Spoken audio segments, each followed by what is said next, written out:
Pag-aralan natin ang salita ng Diyos sa sermon na may titulong, Ang Paglalakbay sa Espiritual na Banal na Lupain. Anong lugar ang kadalasang nilalakbay ng mga Kristiyano? Maraming Kristiyano ang pumupunta sa Jerusalem. Kung gayon, saan tayo dapat na pumunta para sa ating espiritual na paglalakbay? Hindi ba't natural lang na pumunta tayo sa espiritual na Jerusalem? Ang pilgrimage o ang paglalakbay sa Jerusalem ay tunay na makabuluhan. Mahalaga ang lahat ng paglalakbay. Gayunman, ang paglalakbay sa banal na lupain sa Jerusalem ang tinuturing na pinakadakila sa lahat ng paglalakbay. Kung gayon, hindi ba't ang paglapit sa makalangit na ina, ang espiritual na Jerusalem, ang pinakamakahulugang paglalakbay? Sa kadahilanang ito, ano ang sinasabi ng espiritu at ng babaeng ikakasal? Halika. Ngayon, pag-aralan natin ang kalooban ng Diyos sa pamamagitan ng Biblia, na gumigising sa atin na dapat tayong lumapit at manumbalik sa Diyos para matanggap natin ang mga espiritual na pagpapala at matupad ang mga hangarin natin sa pamamagitan niya. Tingnan natin ang Revelation chapter 1.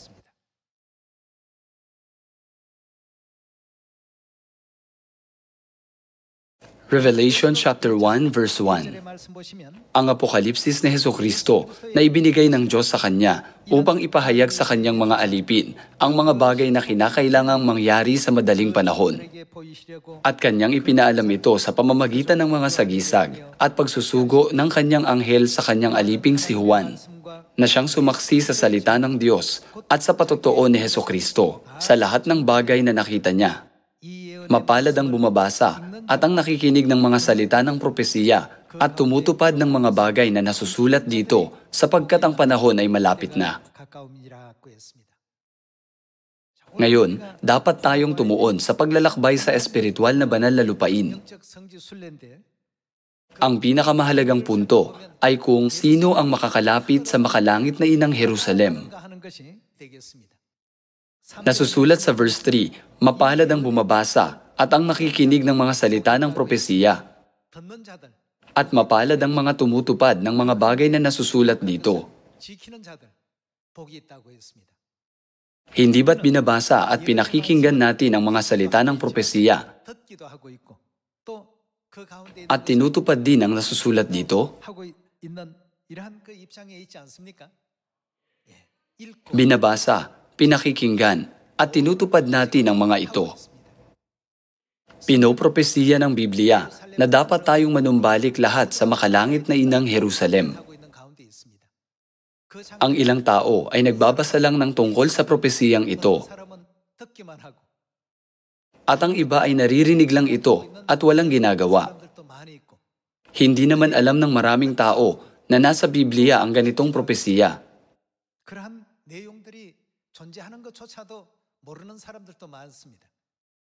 Gayunman, ang lahat ng anak ng Zion sa buong mundo ay nagbabasa, nakikinig, at tumutupad sa mga salita ng propesiya. Kaya dapat tayong magpasalamat lagi sa Diyos na natatanggap natin ang lahat ng tatlong pagpapala na ito. Ang pagpapala na pagbabasa, pakikinig, at pagtupad ng mga ito. Kung gayon, hindi ba't kalooban ng Diyos na basahin, pakinggan, at tuparin natin ang mga salita ng propesiya sa Biblia? Ano ang prinopesiya ng Biblia tungkol sa makalangit na inang Jerusalem? Tingnan natin ang Galatians chapter 4 verse 26.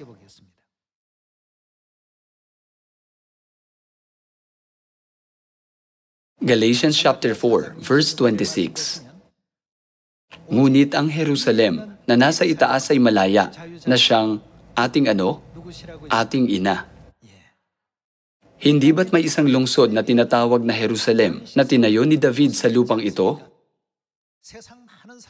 Maraming tao ang naglalakbay sa banal na lupain at tumutuon lang sila sa pisikal na Jerusalem.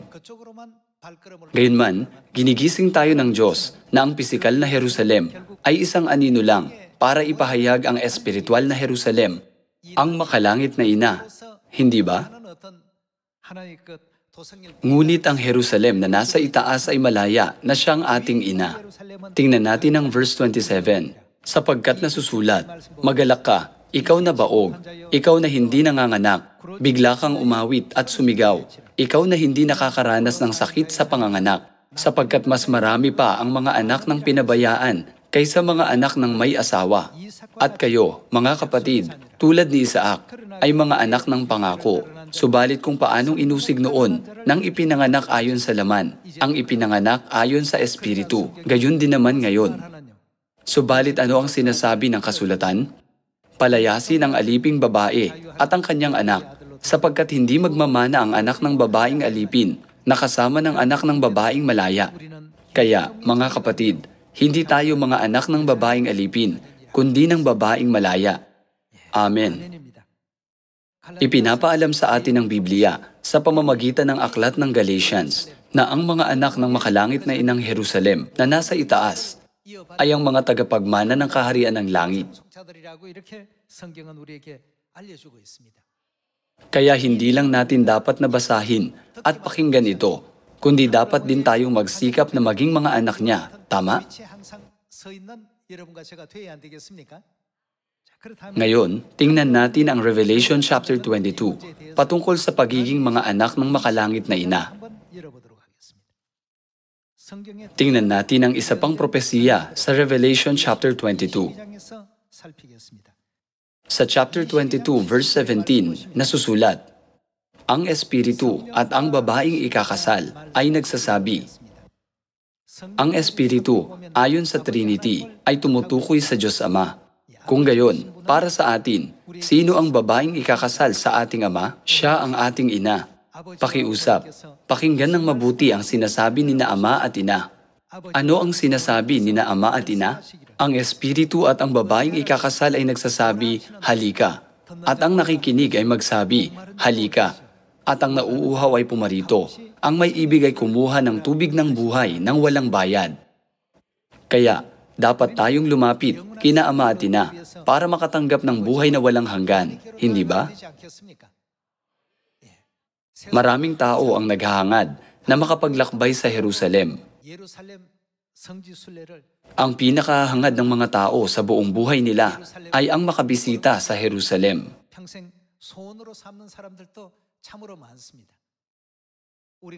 Saan nagmumula ang tubig ng buhay at ang buhay na walang hanggan na dapat nating hanapin? Hindi ba't matatagpuan ang mga ito sa makalangit na Ama at makalangit na Ina? Ang tubig ng buhay ay hindi iiral, malibang ibigay ito ni na Ama at Ina. Nasusulat, at ang nakikinig ay magsabi, halika, at ang nauuhaw ay pumarito. Ang may ibig ay kumuha ng tubig ng buhay nang walang bayad. Kaya dapat nating hanapin ang lugar kung saan nalanahan ang Diyos Ama at Diyos Ina, ang Espiritu at ang babaeng ikakasal. Ang mga makakatagpo sa Diyos Ama at Diyos Ina ay ang mga pinakapinagpalang tao sa mundong ito. Tayo ay tunay na pinagpala. Tayo ay nasa bisig na ng Jerusalem at tayo ay aaliwin sa Jerusalem. At nabubuhay tayo sa tubig ng buhay na kaloob ng Jerusalem. Dapat na lagi natin itong tatandaan. Sa kadahilanang ito, ano ang sinasabi ng Biblia tungkol sa mga nagbabasa, nakikinig, at tumutupad ng mga nakasulat sa Biblia? Sila ay pinagpala. Kaya ang mga lumalapit sa makalangit na inang Jerusalem ay nasa isang pilgrimage o nasa isang paglalakbay sa espiritual na banal na lupain. Lumipat tayo sa Jeremiah chapter 3. Nirecord ng mga propeta ang mga propesiya tungkol sa Jerusalem sa buong Biblia. Chapter 3, verse 17. Tingnan natin ang chapter 3, verse 17. Sa panahong iyon ay tatawagin nila ang Jerusalem na trono ng Panginoon. At lahat ng mga bansa ay, magtitipon doon sa Jerusalem. Saan magtitipon ang mga bansa? Magtitipon doon sa Jerusalem, sa pangalan ng Panginoon, at hindi na sila lalakad ayon sa katigasan ng kanilang masasamang puso. Sa mga araw na iyon, ang sambahayan ng Juda ay lalakad na kasama ng sambahayan ng Israel. At magkasama silang manggagaling sa lupain ng Hilaga patungo sa lupain na ibinigay ko bilang pamana sa inyong mga magulang. Dito, nasusulat na, sa panahong iyon ay tatawagin nila ang Jerusalem na trono ng Panginoon at lahat ng mga bansa ay magtitipon doon sa Jerusalem. Sa madaling salita, isa itong pilgrimage o isang paglalakbay sa banal na lupain. Ang lahat ng bayan ay magtitipon para makita ang kaluwalhatian ng makalangit na inang Jerusalem. Ang aklat ni Jeremiah ay isang propesiya na isinulat ng mga 2,700 taong nakalilipas. Buksan din natin ang Isaiah chapter 66. Patungkol sa aliw na ibinibigay ng Jerusalem, nagpropesiya si Isaias gaya ng sumusunod. Isaiah chapter 66 verse 10. Kayo'y magalak na kasama ng Jerusalem at matuwa dahil sa kanya, kayong lahat na umiibig sa kanya. Magalak kayong kasama niya sa katuwaan, kayong lahat na tumatangis dahil sa kanya. Upang kayo'y makasuso at mabusog mula sa kanyang nakaaaliw na mga suso. Upang kayo'y ganap na makasipsip na may kasiyahan mula sa kasaganaan ng kanyang kaluwalhatian. Sapagkat ganito ang sabi ng Panginoon, narito, ako'y magbibigay ng kapayapaan sa kanya na parang isang ilog at ng kaluwalhatian ng mga bansa ay parang umaapaw na batis. At inyong sususuhin, kayo'y kakalungin sa kanyang balakang at lilibangin sa kanyang mga tuhod. Gaya ng inaaliw ng kanyang ina, gayon ko aaliwin kayo, kayo'y aaliwin sa Jerusalem. Bilang karagdagan sa propesiya na ang lahat ng bansa ay magtitipon doon sa Jerusalem, rinopesiya rin sa Isaiah chapter 66 na ang lahat ng umiibig sa Jerusalem ay lilibangin sa kanyang mga tuhod at aaliwin sa Jerusalem. Lumipat tayo sa chapter 60. Tingnan natin ang Isaiah chapter 60 verse 1. Ikaw ay bumangon, magliwanag ka, sapagkat ang iyong liwanag ay dumating, at ang kaluwalhatian ng Panginoon ay sumikat sa iyo. Sapagkat narito, tatakpan ang lupa ng kadiliman, at ng makapal na dilim ang mga bayan. Ngunit ang Panginoon ay sisikat sa iyo, at ang kanyang kaluwalhatian ay makikita sa iyo. At ang mga bansa ay paroroon sa iyong liwanag, at ang mga hari sa ningning ng iyong pagsikat. Imulat mo ang iyong mata sa palibot at ikaw ay tumingin. Silang lahat ay nagtitipon, sila'y pumaroon sa iyo. Ang iyong mga anak na lalaki ay magmumula sa malayo at ang iyong mga anak na babae ay kakalungin. Kung magkagayon, ikaw ay makakakita at maliliwanagan at ang iyong puso ay manginginig sa tuwa at magagalak. Ang mga propesiya sa Isaiah chapter 60 ay nasa parehong kategorya ng Revelation chapter 1, kung saan nasusulat na, mapalad ang bumabasa at ang nakikinig ng mga salita ng propesiya at tumutupad ng mga bagay na nasusulat dito. Hinahanap ng maraming tao ang pisikal na Jerusalem pag naglalakbay sila sa banal na lupain. Gayunman, hinahanap ng mga anak ng Zion ang makalangit na ina. Ito ang pagkakaiba natin sa mga tao sa mundo. Hinahangad nila ang mga pisikal na bagay, habang hinahangad natin ang mga espiritual na bagay. Kung sila ay may pisikal na paningin, tayo naman ay may mga mata ng propesiya at mga mata ng pananampalataya at pumaparoon sa espiritual na Jerusalem. Muli nating tingnan ang verse 4. Imulat mo ang iyong mata sa palibot at ikaw ay tumingin. Silang lahat ay nagtitipon, sila'y pumaroon sa iyo. Silang lahat ay nagtitipon, sila ay pumaroon sa makalangit na inang Jerusalem. Ang pagdagsa ng mga tao sa mundo, sa pisikal na Jerusalem, habang naglalakbay sila sa banal na lupain, ay anino ng pagbabalik ng lahat ng espiritual na makalangit na anak sa makalangit na inang Jerusalem. Muli nating tingnan ang verse 4. Imulat mo ang iyong mata sa palibot at ikaw ay tumingin. Silang lahat ay nagtitipon, sila'y pumaroon sa iyo. Ang iyong mga anak na lalaki ay magmumula sa malayo at ang iyong mga anak na babae ay kakalungin. Kahit na prinopesiya ito, 2,700 taong nakalilipas, ito ay eksaktong natutupad na ngayon. Tingnan natin ang verse 8. Sino ang mga ito na lumilipad na parang ulap at parang mga kalapati sa kanilang mga bintana? Pumunta tayo sa verse 12. Sapagkat ang bansa at kaharian na hindi maglilingkod sa iyo ay mamamatay. Ang mga bansang iyon ay malilipol ng lubusan. Pumunta tayo sa verse 14. At ang mga anak nila na umapi sa iyo ay paroroong nakayuko sa iyo, at silang lahat na humamak sa iyo ay yuyukod sa talampakan ng mga paa mo. At tatawagin kanilang ang lungsod ng Panginoon, ang Zion ng banal ng Israel. Pumunta tayo sa verse 20. Ang iyong araw ay hindi nalulubog o ang iyong buwan ay lulubog, sapagkat ang Panginoon ay magiging iyong walang hanggang liwanag at ang mga araw ng iyong pagtangis ay matatapos. Pumunta tayo sa verse 22. Ang pinakamaliit ay magiging isang angkan at ang pinakakaunti ay magiging isang makapangyarihang bansa. Ako ang Panginoon. Ito ay mabilis kong gagawin sa kapanahunan nito. Sa araw kung kailan magliliwanag ang kaluwalhatian ng Jerusalem sa buong mundo. Ang lahat ng bansa ay manunumbalik sa makalangit na inang Jerusalem. Kaya napaisip ako, hindi ba tunay na isang pagpapala ang kasalukuyang katayuan ko? Pinopropesiya ng Biblia at ng mga propeta na ang sentro ng espiritual na paglalakbay ay ang makalangit na inang Jerusalem. Ang Biblia ay puno ng mga propesiya na ang lahat ay magtitipon doon sa Jerusalem. Lumipat tayo sa Isaiah chapter 49.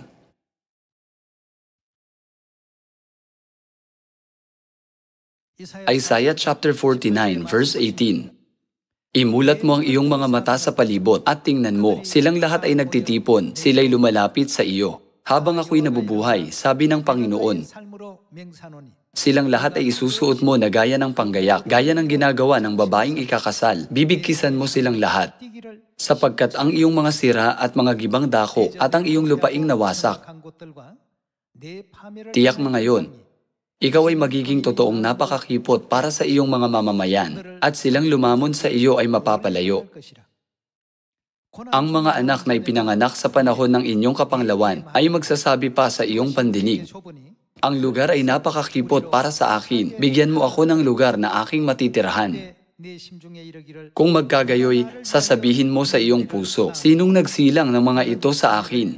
Ako'y namanglaw at walang anak, itinapon at palaboy-laboy. Ngunit sinong nagpalaki sa mga ito? Narito, ako'y naiwang mag-isa. Saan nagmula ang mga ito?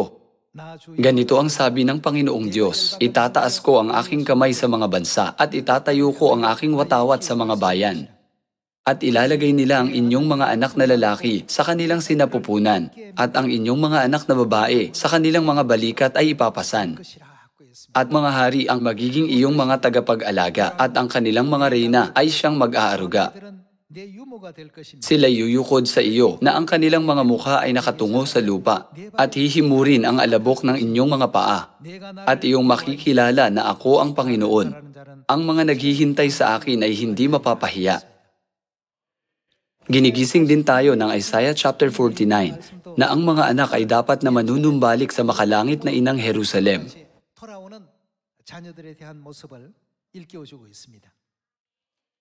Lumipat tayo sa Isaiah chapter 62. Isaiah chapter 62 verse 6.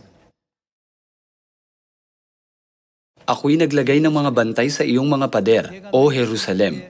Sila'y hindi tatahimik kailanman sa araw o sa gabi. Kayong mga umaalala sa Panginoon, huwag kayong magpahinga.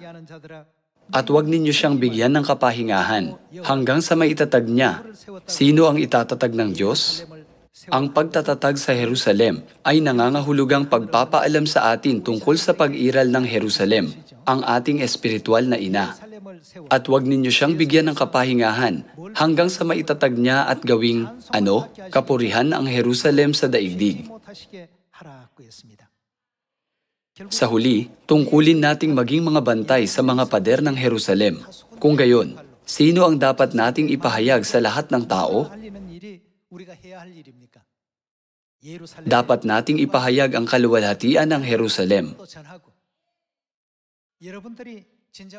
Dapat nating ipahayag na ang pagtanggap sa makalangit na inang Jerusalem ay ang pinakapinagpalang paglalakbay. Hindi ba? Kaya sa Revelation chapter 22 verse 17, ang espiritu at ang babaeng ikakasal ay nagsasabi sa mga makalangit na anak na lumapit sa kanila. Higit pa rito, sinabi ng Diyos na ang lahat ng bansa ay magpupuntahan sa Jerusalem. Prenopesiya rin niya na, at mga hari, ang magiging iyong mga tagapag-alaga at ang kanilang mga reyna ay siyang mag-aaruga. Sila yuyukod sa iyo at hihimurin ang alabok ng inyong mga paa. Pinag-uugnay-ugnay ng Diyos ang lahat ng propesiya. Isaiah chapter 62, chapter 66, chapter 60, at chapter 49. Galatians chapter 4, at Revelation chapter 22. Gaya ng isang kadena. Ang lahat ng ating nawawalang kapatid ay manunumbalik sa makalangit na inang Jerusalem. Pero hindi pa ito alam ng mga tao. Dapat nating maunawaan na ang paglalakbay sa espiritual na Jerusalem ay ang pinakapinagpala at natatanging paraan upang matupad ang ating mga hangarin. Kaya sa Acts chapter 1, nang dumating ang Diyos sa lupang ito sa pangalang Jesus 2,000 taong nakalilipas, sinabi niya na huwag umalis sa Jerusalem, kundi manatili sa Jerusalem. Sa gayon, matatanggap niyo ang pangako ng Ama mula sa langit. Ano ang natanggap nila? Hindi ba't natanggap nila ang unang ulan ng Espiritu Santo noong Pentecostes? Lumipat tayo sa Acts chapter 1. May pisikal na Jerusalem at may espiritual na Jerusalem. Kalooban ng Diyos na maunawaan natin ang espiritual na Jerusalem sa pamamagitan ng pisikal na Jerusalem. Tingnan natin ang Acts chapter 1 verse 3. Tingnan natin ang chapter 1 verse 3. Pagkatapos na siya'y magdusa, ay buhay siyang nagpakita sa kanila sa pamamagitan ng maraming mga katunayan. Nagpakita siya sa kanila sa loob ng 40 araw at nagsalita ng mga bagay tungkol sa kaharian ng Diyos. Habang kasalo nila, ipinagbilin niya sa kanila na, huwag umalis sa Jerusalem. Kailangan bang nasa Jerusalem sila para matanggap ang Espiritu Santo? Maaari nila itong matanggap maging sa Jericho o sa Damasco. Maaari din nila itong matanggap sa ibang mga lugar. Gayunman, sinabi ni Jesus na, huwag umalis sa Jerusalem. Huwag umalis sa Jerusalem, kundi hintayin ang pangako ng Ama. Sinabi niya, ito ang narinig ninyo sa akin, sapagkat si Juan ay nagbautismo sa tubig. Subalit hindi naaabuti ng maraming araw mula ngayon na kayo'y babautismuhan sa Espiritu Santo. Kaya sa pagsunod sa ipinagbilin ni Jesus, ang mga alagad ay nanalangin sa loob ng 10 araw. Sa Acts chapter 2, ano ang natanggap nila sa araw ng Pentecostes? Napuspos sila ng unang ulan ng Espiritu Santo. Dito, gaya ng binigyang diin ni Jesus na huwag umalis sa Jerusalem, sa mga huling araw, tanging pagnananahan tayo sa makalangit na ina, ang espiritual na Jerusalem, hindi ba't mapupuspos tayo ng Espiritu Santo?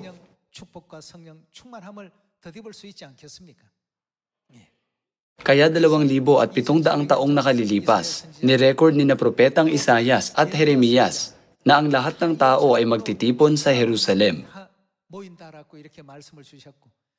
Sa Isaiah chapter 60, sinabi na pag sumikat ang kanyang liwanag, ang mga hari at ang mga bansa ay paroroon, at ang kanyang mga anak ay magmumula sa malayo. Nasusulat, sino ang mga ito na lumilipad na parang ulap at parang mga kalapati sa kanilang mga bintana?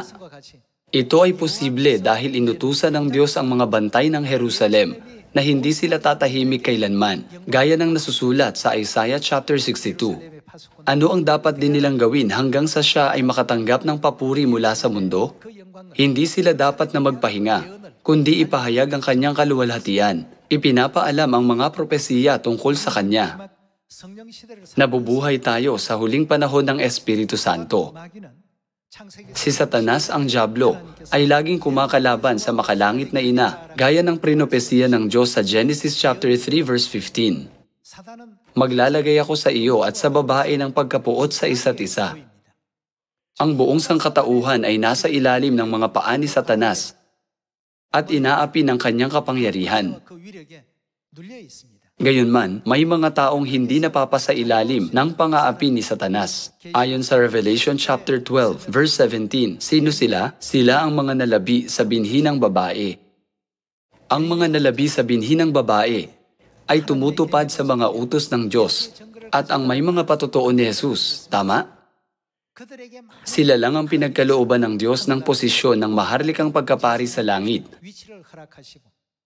At sila lang ang pinaghandaan ng Diyos ng maluwalhating landas para makatanggap sila ng buhay na walang hanggan at mga pagpapala. Hindi ba't ito ang ating hinaharap dahil sumusunod tayo kina Ama at Ina? Maraming tao ang nagsisikap na sirain ang pananampalataya natin sa makalangit na Ina. Gayunpaman, may kumpiyansa tayo sa Diyos Ama, ang ikalawang pagdating na Kristo.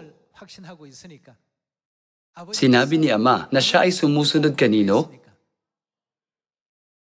Dahil sumusunod si Ama kay Ina. Kung gayon, ano ang dapat na gawin ng kanyang mga anak?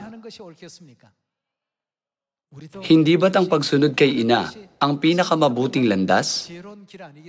Ang landas na ito ay ang landas ni na Ama at Ina, at ang landas na ito ay ang landas patungong langit. Dapat nating tahakin ang landas na ito. Kung gayon, ano ang sinasabi sa Micah chapter 4? Upang maituro niya sa atin ang kanyang mga daan, at tayo'y makalakad sa kanyang mga landas. Mula sa mga sulat kamay na tala ni Ama, hindi tayo ang nagtala ng mga salitang, "Ako ay sumusunod kay Ina." Kaninong katuruan ito? Ito ay katuruan ni Ama. Kaya tahakin natin ang landas na ito hanggang sa huli, para matamasa natin ang buhay na walang hanggan at mga pagpapala, kasama ng makalangit na Ina sa langit. Ano ang sinasabi nito tungkol sa mga bumabasa, nakikinig, at tumutupad sa mga salita ng propesiyang ito? Sila ay pinagpala.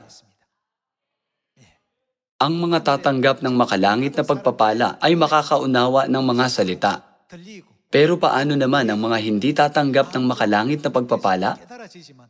Sapagkat sa kanilang pagtingin ay hindi sila nakakakita, at sa kanilang pakikinig ay hindi sila nakakarinig, at hindi sila nakakaunawa.